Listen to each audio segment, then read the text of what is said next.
muna ang lahat sa isang panalangin at pangungunahan tayo ni J-Lord.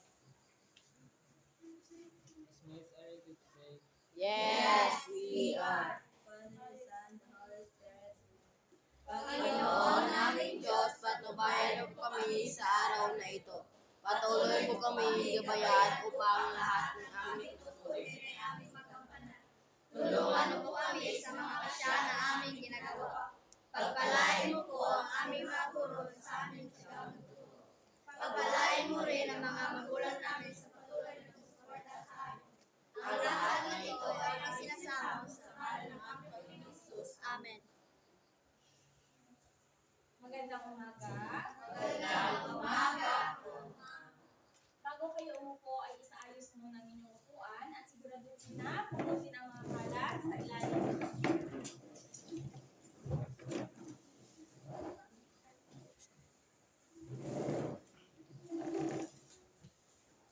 Magandang umaga, class.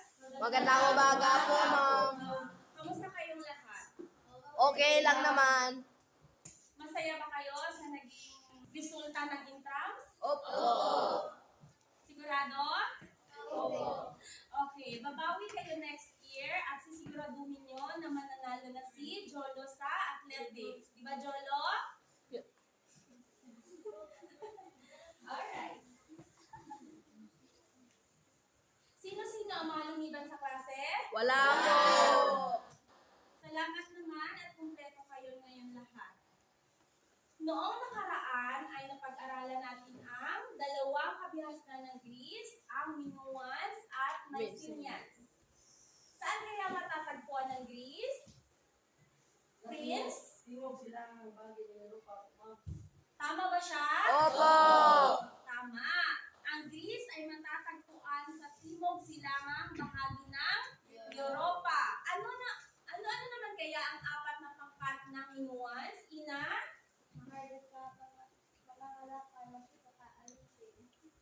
Magaling. Ano naman kaya ang naging dahilan ng pagbagsak ng mga Mycenaeans? Jolo? Sinakop po sila ng mga durian po, ma'am. Tama. Ang Mycenaeans ay sinakop ng mga Dorians, kaya sila ay bumagsak. May gusto ba kayong idagdag? Gustong katanungan or gustong linawin bago natin simulan ang ating aralin sa araw na ito? Wala po.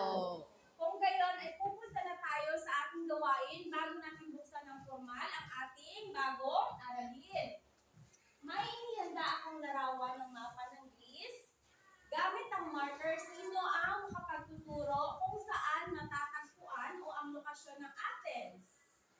Vincent. Vincent Kagot?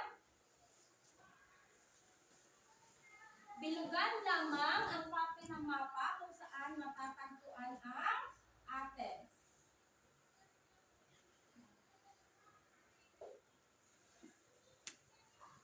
Tama. Dito banda matatagpuan ang Athens. Saan naman kaya matatagpuan ang Sparta? Cyril?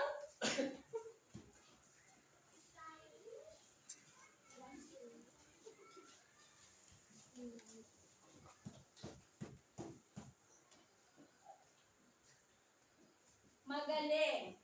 Dito matatagpuan ang Sparta. Ano kaya ang kasalukuyang kabisera o kapital ng bansang Greece? Arvin. Athens. Athens? Magaling. Tama. Alam ninyo kung saan ang lokasyon ng Sparta at Athens at alam nyo rin ang kabisera ng Greece. Kaya palakpakan nyo ang inyong mga sarili. Ngayong araw naman ay may bago tayong aralin. Ngayong araw naman ay pag-aaralan natin ang dalawang mahalagang lungsod o estado ng Greece na siyang Athens at Sparta na may magkakaibang kultura, ekonomiya at pamamahala. Handa na ba kayo sa ating talakayan? Opo. Una ay ang ating Athens ay matatagpuan sa rehiyon ng Attica. Sila ay mga kilalang mandaragat at ang kanilang lupain ay mayaman sa deposito ng marmol at pilak na nagpaunlad sa kanilang pamumuhay. Ang pamahalaan ng mga Ionians ay tinatawag na demokratiko o demokrasya sistema. Ano kaya ang ibig sabihin ng salitang demokrasya? Jeline? Isang uri ng sistema kung saan natatao ang mamamayan ay may karapatan sa pagboto at pagtulungan sa mga desisyon ng Estado. Magaling! Ang demokrasya raw, class, ay nasa tao ang pamamahala kung saan ang mga mamamayan ay ibinuboto nila ang kanilang mga leader or namamahala ng pamahalaan. Sa kasalukuyang panahon, ano ang mga bansa ba ang may demokrasyang sistema ng pamamahala? Jonavi? Pilipinas at Amerika. Tama. Pilipinas at Amerika. Ang mga sumusunod ay mga importanteng tao na siyang nagsulong upang makamit ng Athens ang demokrasya. Sinimula nito na Draco na isang tagapagbatas. Siya ay kilala sa tinatawag na Draconian Code na ang ibig sabihin ay mahigpit na batas. Sinundan naman ito ni Solon na siyang nagtayo ng Council of 400 na nagbigay din sa kahalagahan ng pakikilahok ng mga mamamayan sa pamahalaan. Si Pisistratus naman, bagamat isang tirano, ay siya ang nagpalawak ng demokrasya. Si Clisthenes naman, na kilala bilang ama ng demokrasya, ang siyang nagtayo o nagtatag ng Council of 500.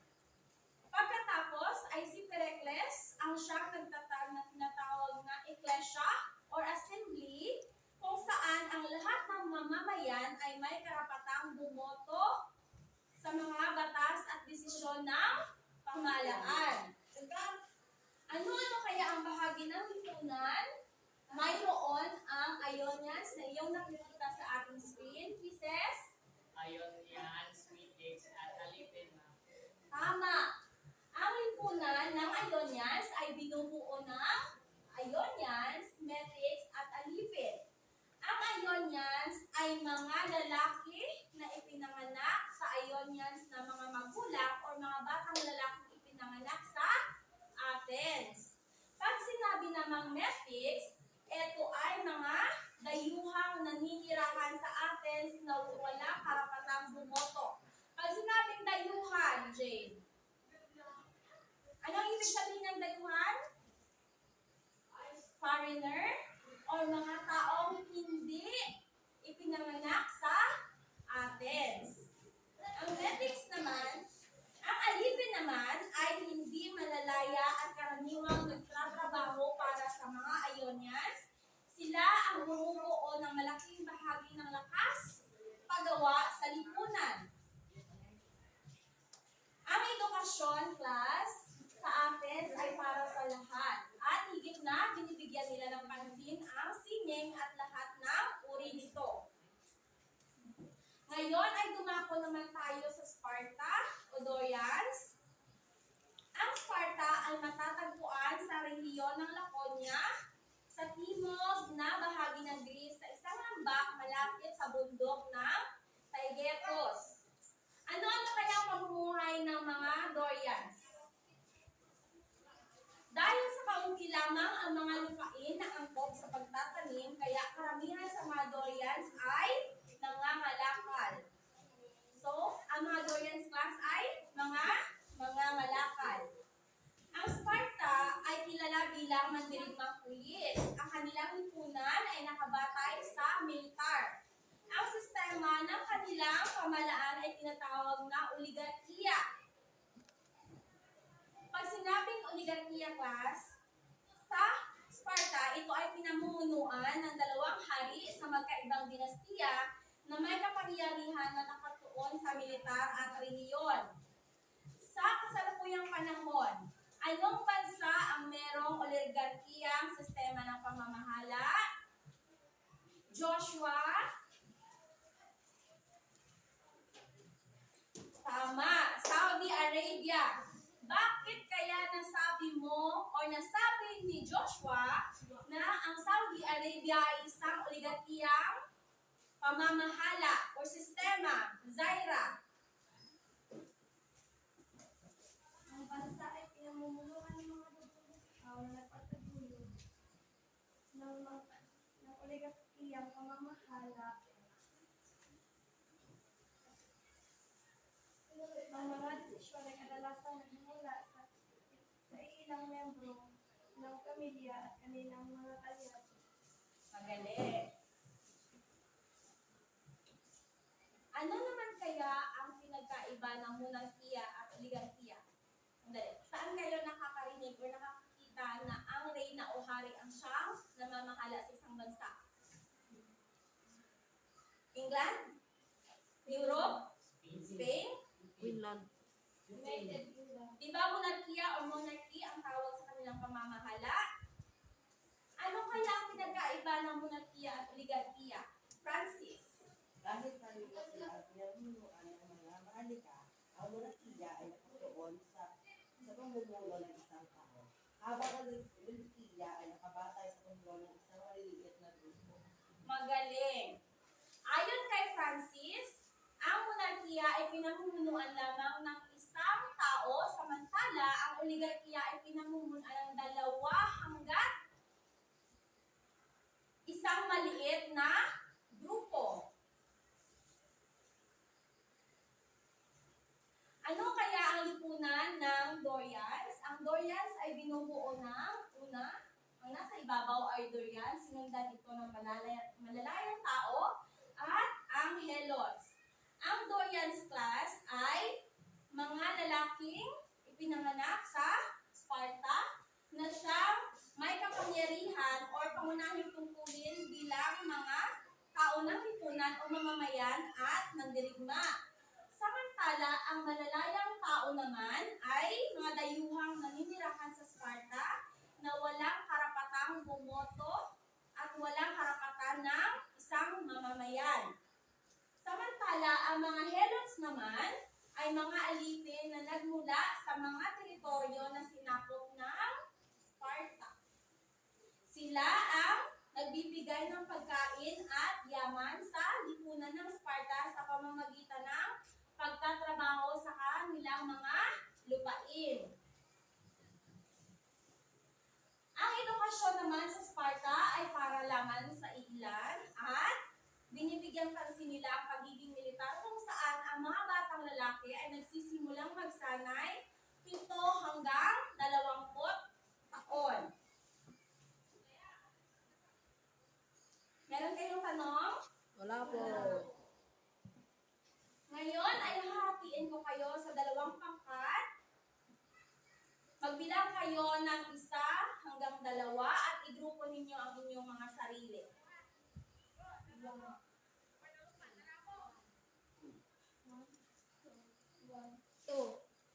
Two.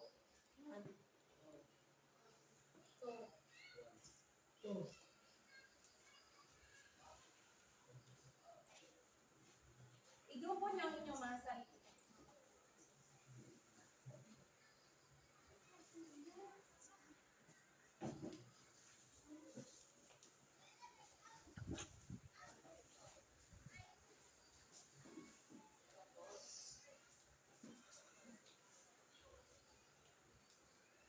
Ngayong nakagrupo na kayo ay tumalaga kayo ng isang leader na siyang magsusulat at isang tagaulat ng inyong mga sagot sa gawain ito.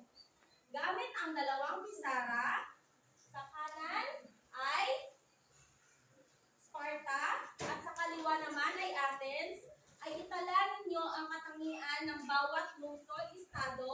Bibigyan ko kayo ng 5 minuto sa paghahanda.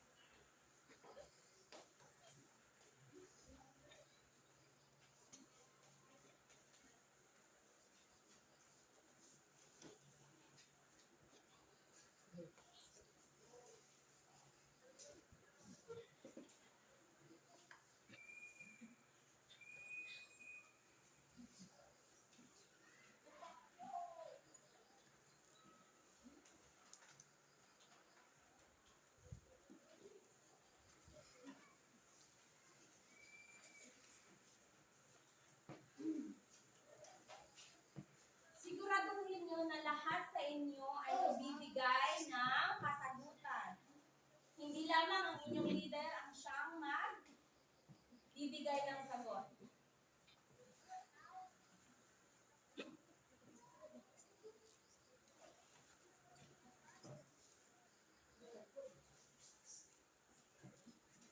Sasabihin ko kung tapos na ang 5 minuto, ha?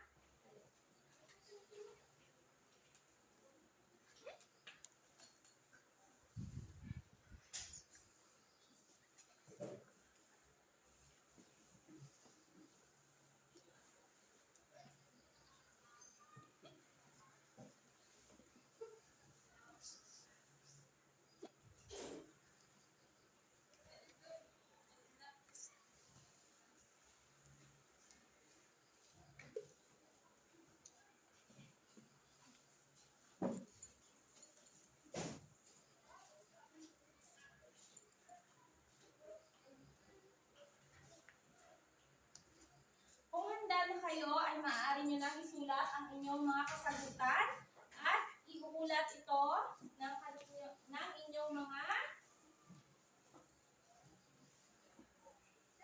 mag-uulat. Kuha kayo ng chalk.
Gusto mo mag-CR Jonavi o maaari kang lumabas?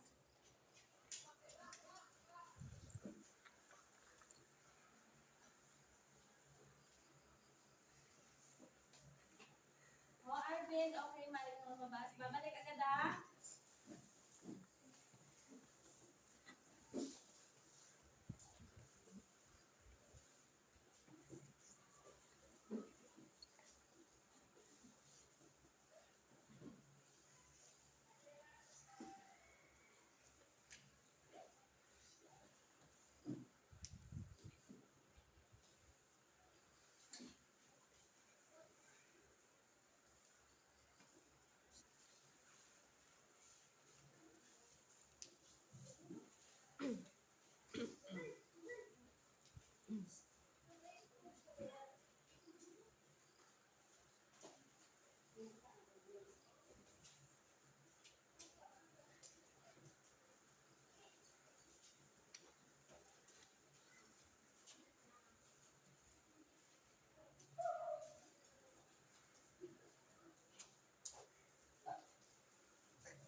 Handa na ba ang lahat?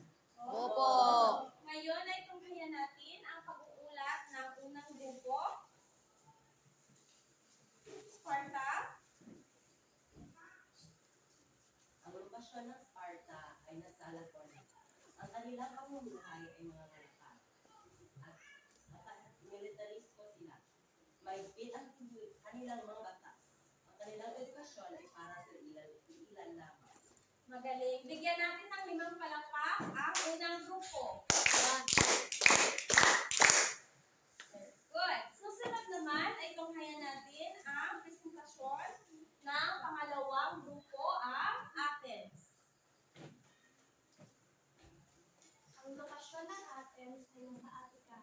kanilang pamumuhay ay mandaragat, ang kanilang pamamahala ay sa demokrasya. Ang mga tao ay malaya at ang edukasyon ay para sa lahat. Magaling. Bigyan natin ng 5 palakpak ang pangalawang grupo.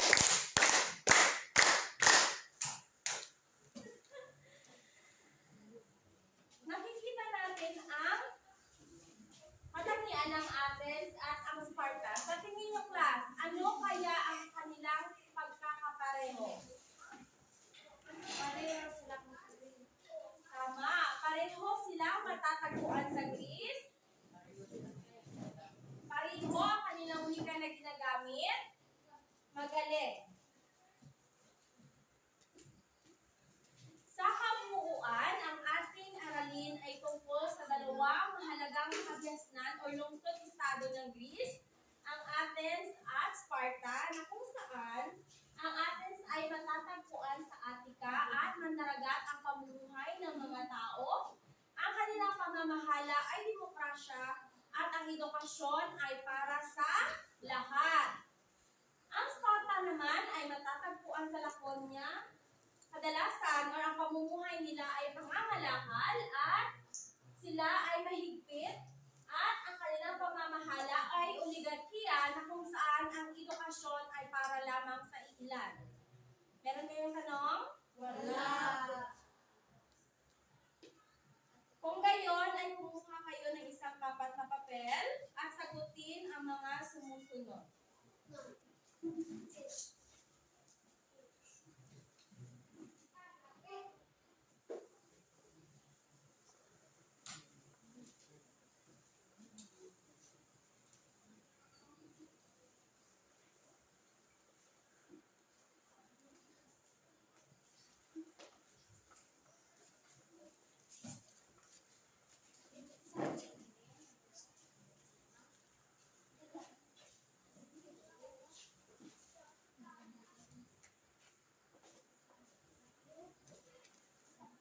Unang tanong.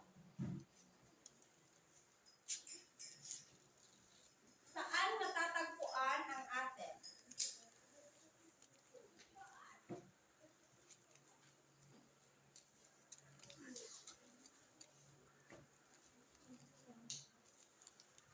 Pangalawa, ano ang tawag sa isang uri ng sistema kung saan nasa tao ang pamamahala?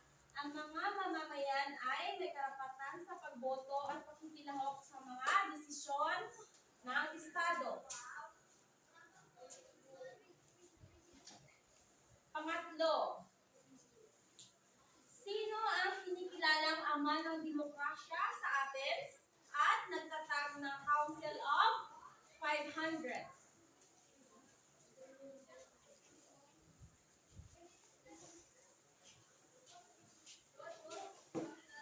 Pang-apat, saan matatagpuan ang Sparta?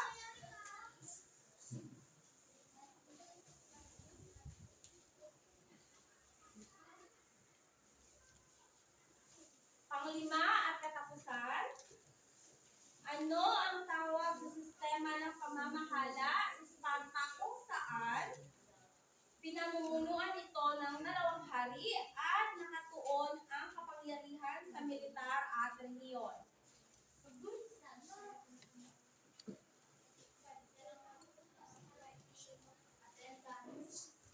Okay na? Ipasa ang inyong mga papel sa unahan.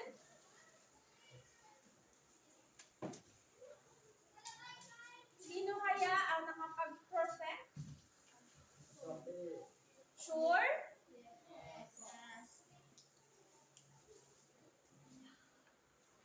Ngayon, bilang inyong takdang aralin, kopyahin ito sa inyong mga kwaderno. Maghanap kayo o magsaliksik ng impormasyon tungkol sa mga pangunahing digmaan sa pagitan ng Persya at Greece, tulad ng digmaan ng Marathon, digmaan ng Thermopylae, digmaan ng Salamis, at isulat ang isang buod ng bawat digmaan, kabilang ang pangunahing tauhan, estratehiya, kinalabasan ng digmaan at isulat